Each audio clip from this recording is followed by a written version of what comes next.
Hello, I welcome you all to a discussion on the topic defining religion.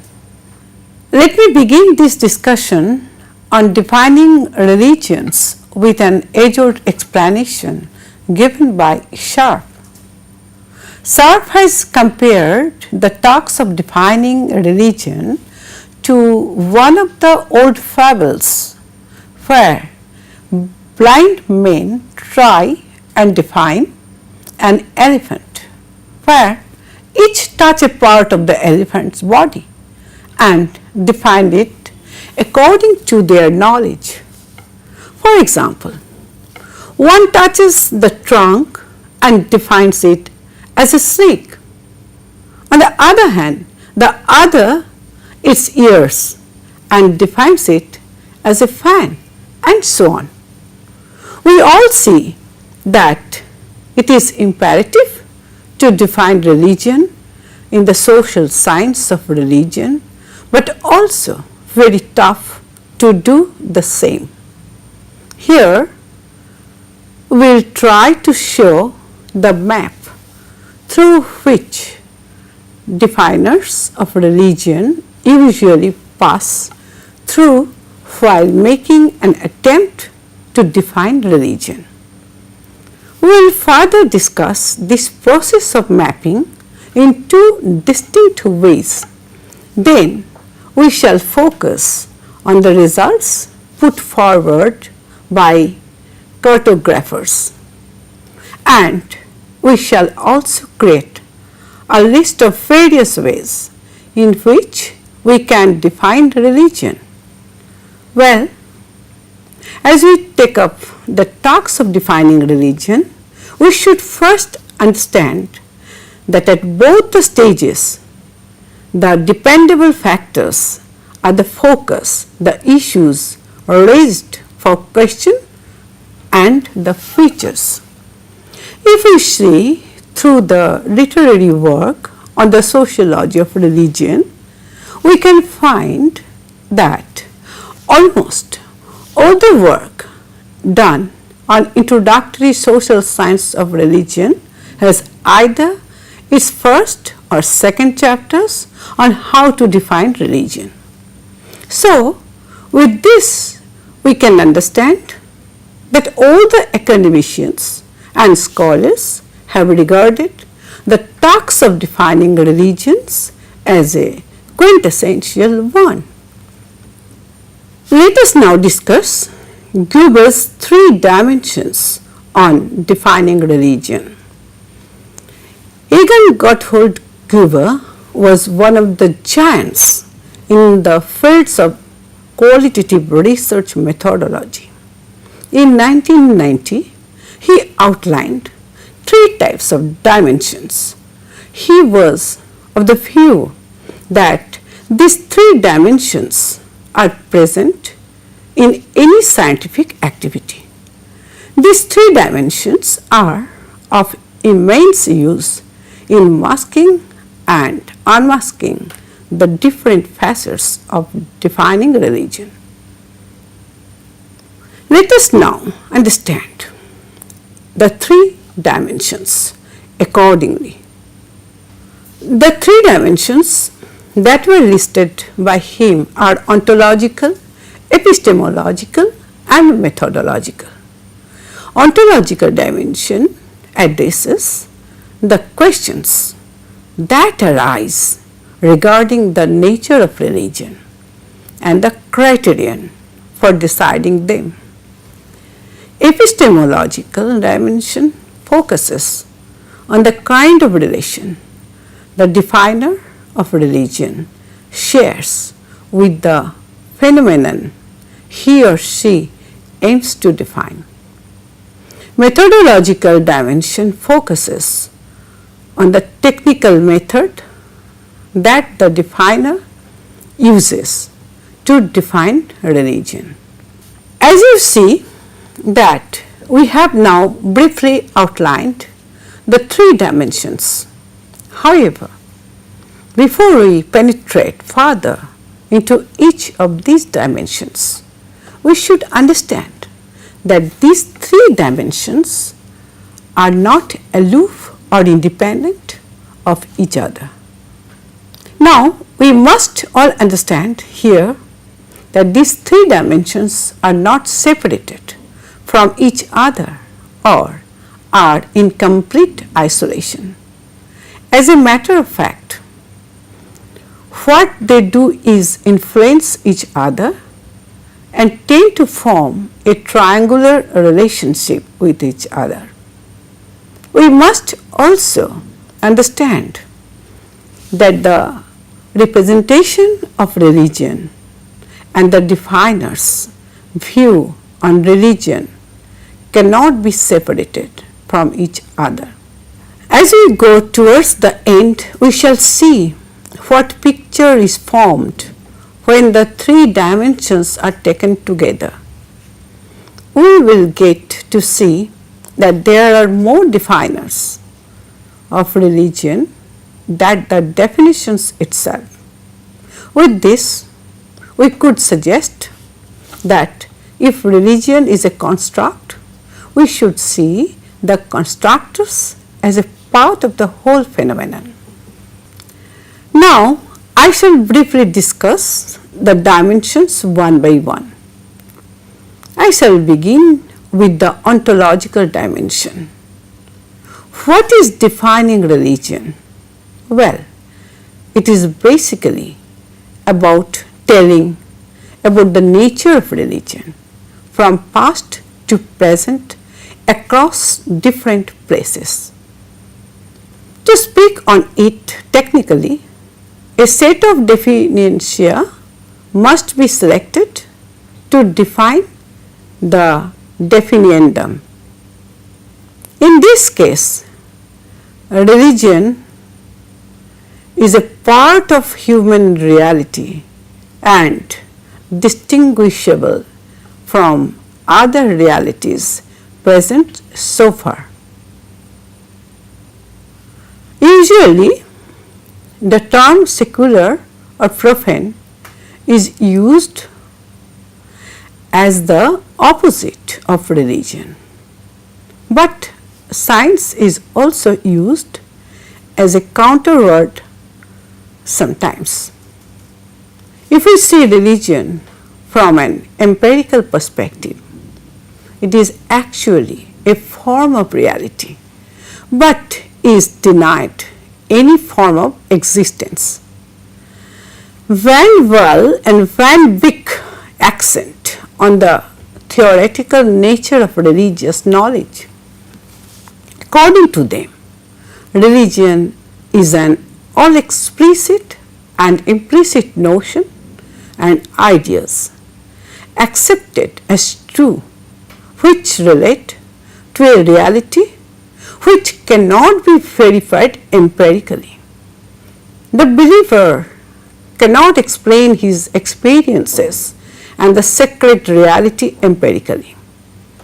While defining religion, the scholar can create such a definition that is free from partiality, would be agreed upon by the believers, and should also be from judgmental arguments from the scientific perspective. However, to be free from scientific judgments close to impossible on the degree of reality. Let us now move to the term reality. Reality as a term is a problematic one. The problem, however, is not just limited to religion. Barman has observed that the constructivists and postmodernists agree that solid reality has melted into thin air. So, one is more careful while defining and using reality as a term. Reality is thus not by definition knowable, leading to the lessening of the gap between the scholar and his object of study. The weakening of the positivist view led to the intense growth of ontological problems. Scientifically, a proper definition will not be possible as knowledge keeps varying. The nature of religious reality could not be established properly as reality lost its absolute characteristic. Hence, whether it's religion or science, the fate has been the same. Now, let us discuss about the epistemological dimension. One cannot refuse to acknowledge the importance of the definer's position, even though it is distant or involved. The definer's involvement would include a critical attitude or sympathy. Karl Marx's characterization of religion reflects this critical attitude. Marx writes, religion is the sigh of the oppressed creature, the heart of a heartless world, and soul of soulless conditions. It is the opium of the people. What the definer thinks of science will always have an influence on his definition. It could also lead to a conclusion that to define it is a near to impossible task. Despite there being many hurdles while defining religion, the scholars have never stopped making an attempt to define it. One of the utmost necessities is the agreement among scholars of the same area regarding the periphery of that field that has been the source of motivation. Academic activities are impossible without agreement. The consensus, which might not be an absolute majority, is a total need. This can be done by making a list of the number of possible positions that can be distinguished in a debate. Let us now discuss Peter Barger's typology of such positions. The typology as presented by Barger is methodological in nature. It emphasizes on the technical and professional attitude rather than the scholar's position. His typology includes methodological theism, atheism, and agnosticism. Theism considers the religious truth as an important element in the scholarly discourse. Definitions include a reference to the revealed defined truth. Atheism is against the inclusion of religious truth in scientific study. It does not include references. The agnostic position maintains a neutral stand to the matter of religious truth. It does not include a truth claim, but also does not refer to a denial too. In context to the definition of religion, these three positions may result in many differences. The typology can be extended to the defining of religion, but may not create representative definitions. Now, if we take the task of differentiating between different types of religion, there is another alternative method to differentiate between the types of definition. This is carried out with reference to the various different disciplines that engage in the study of religion. It is seen that the definition framed by the scholar will always be influenced by his disciplinary background.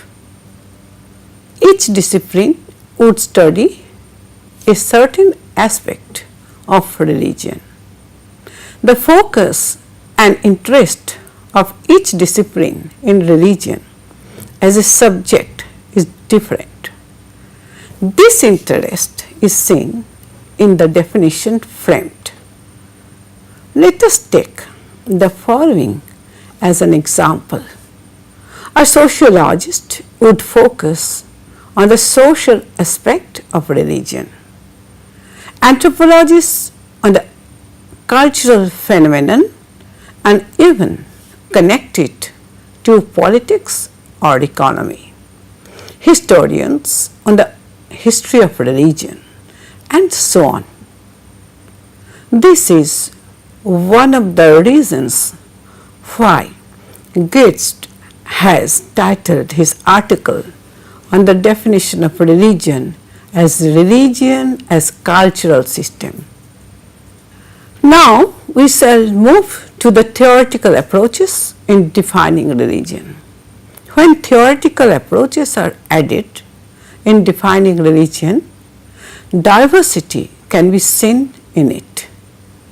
It is a fact that a certain theory may dominate a particular discipline, but different theories may be applied to different disciplines. Functionalism may be applied interdisciplinary. In case of religion, it can be used focusing only on the function of religion, ignoring its sacred references. For example, Marx's view of religion as opium for the people is functionalist in nature. One example of a theory inspired definition is the rational choice theory. However, as time passes, theories will change and so will disciplines, resulting in new definitions that shall be considered normal for that particular time. As we all know, different debates influence different aspects of social science. The secularization debate has a lot of relevance for the social sciences definition of religion and influences it. We can see this in the distinction between substantive and functional definitions. Substantive definition refers to the sacred and explains what the sacred is. The functional definition focuses on the function of religion rather than what is sacred. In the secularization debate, substantive definitions are used to defend the view that modernization will lead to the disappearance of religion, while others criticizing this version will argue about the transformation of religion and stress on its continuity. The change of definitions is suggested by Healers and Woodhead. Paul Healers and Linda Woodhead are of the view that there is a difference between religion and spirituality. Social dimension exists in both, but the source of authority is different. Let me now explain the methodological dimension. All scientific activity is concerned with how to define anything. There are expertises regarding the defining method. Also, the functions of a definition are equally important. Let us now discuss some of the functions it helps in categorizing reality, differentiating it between phenomena. It may help us to get into the depth of a phenomenon and help express its most characteristic element. It helps us figure out a certain form of order in a particular domain by identifying phenomena with same characteristics. It also helps in marking the field of study and its boundaries, differentiating one area of study from another and giving the discipline an identity and some form of agreement in academic fields. Definitions are required in order to measure a phenomenon. It could be measured in descriptive or explanatory sense.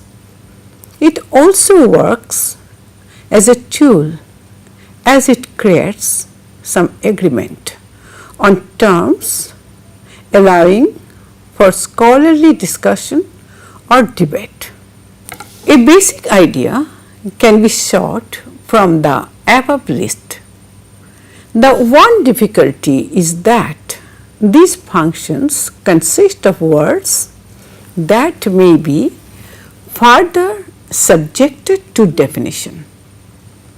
Well, now I shall briefly discuss the monothetic and polythetic definitions.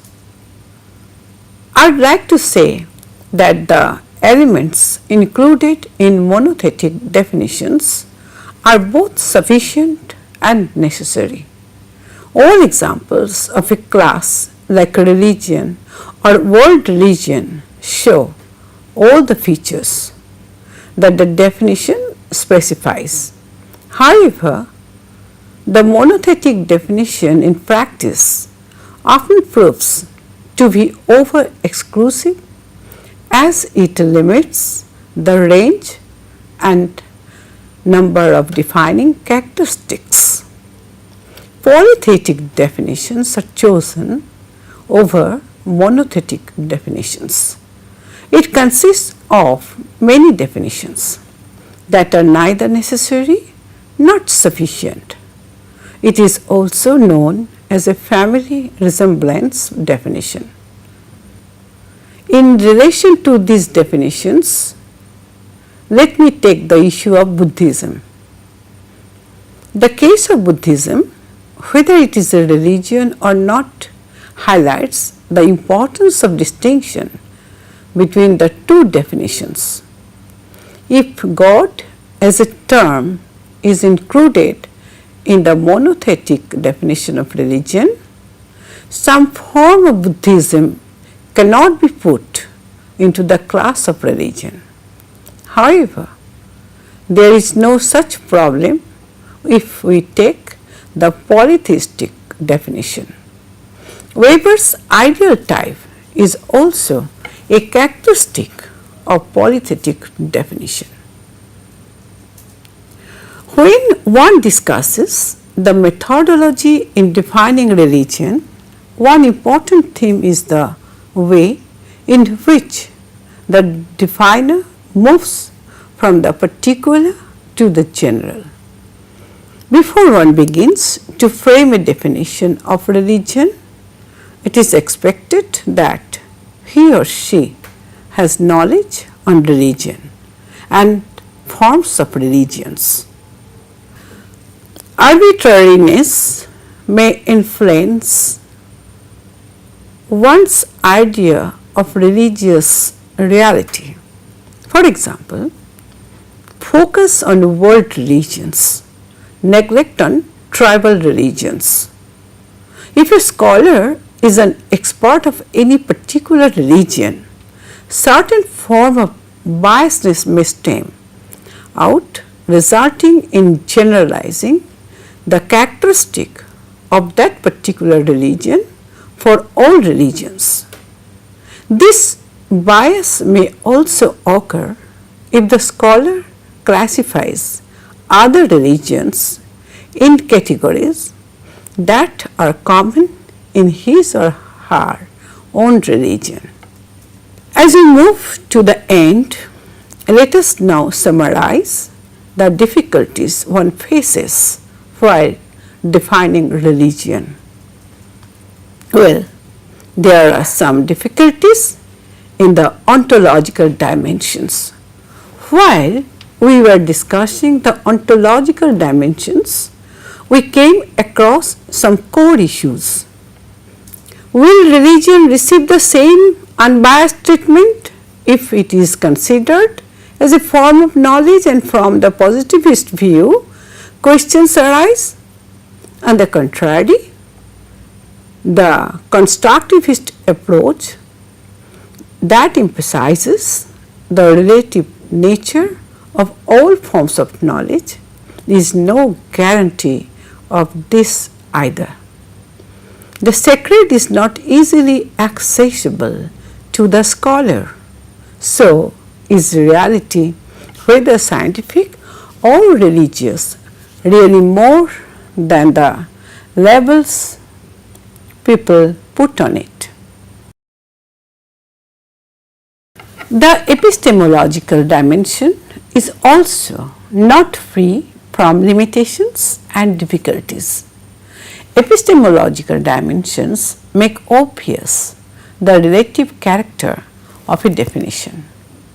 The definer's attitude with regard to the truth claims of the believer results in different types of definition. By limiting the definitio to functional elements, we could bring a solution, but only a temporary one. However, this broadens religious reality and also makes it vague.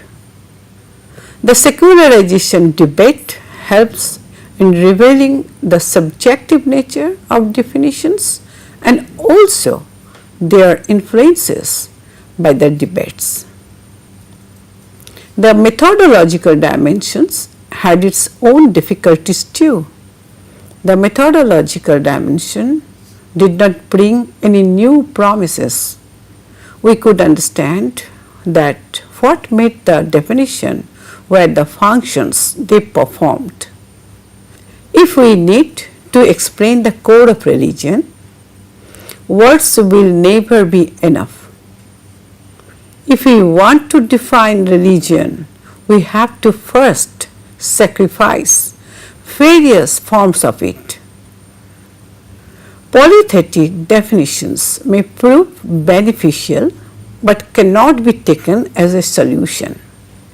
It is sciences and cultural contexts that make the quest for a perfect definition of religion even more difficult.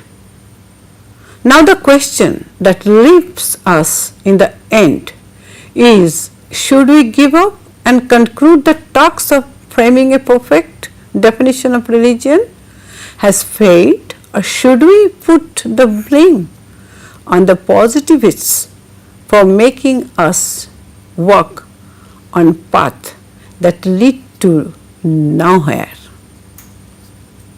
However, there might be difficulties in framing a perfect definition, but despite the lack of a perfect definition, a pragmatic one is possible.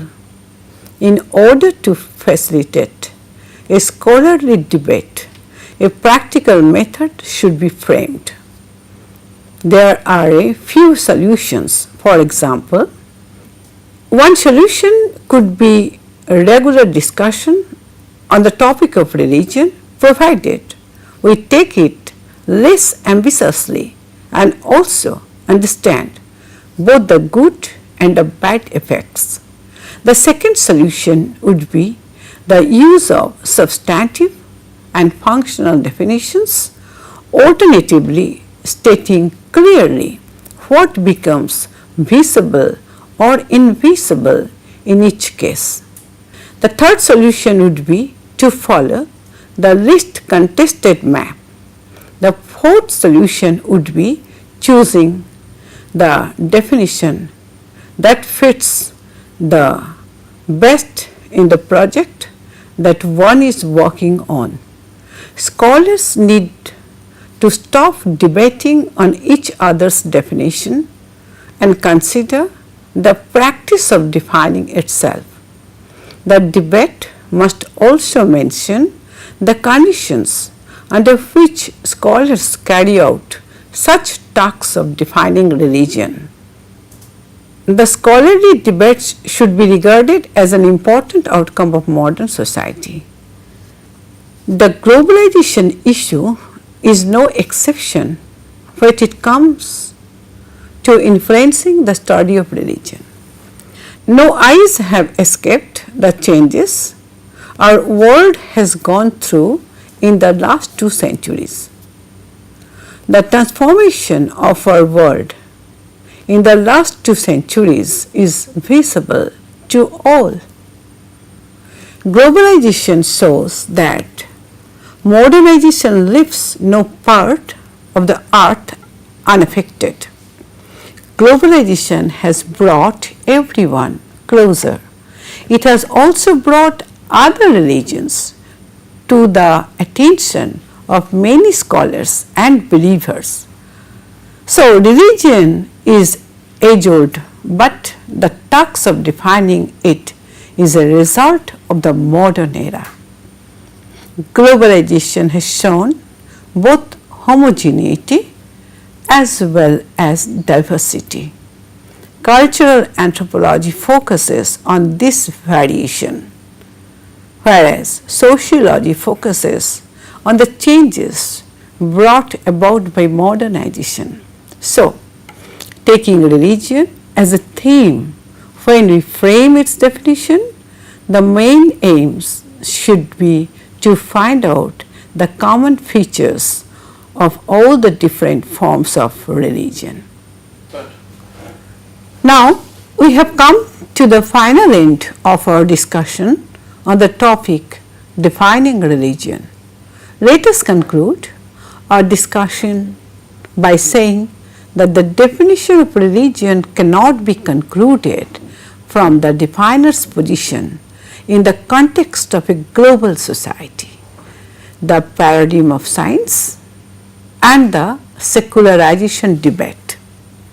As Beckford has said, religion is a social and cultural construct with highly variable meaning.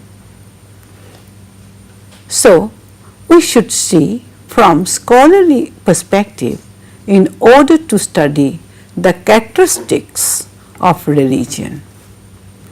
It is also suggested that some knowledge on religion known beforehand and hidden options are imperative before we begin defining it. Scholars should look at their own role and not just the object of study. The students of religion should view themselves as actors in that field, not just observers outside the field.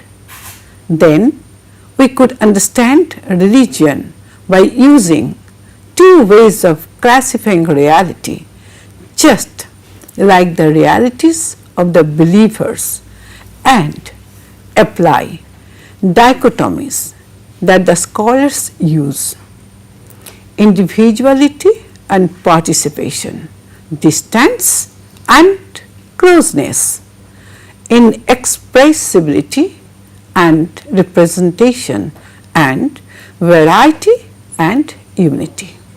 Well, this is the final consequences of understanding religion as a recent construct, the result of the world coming closer to one place and the dissonance between secular science and religion.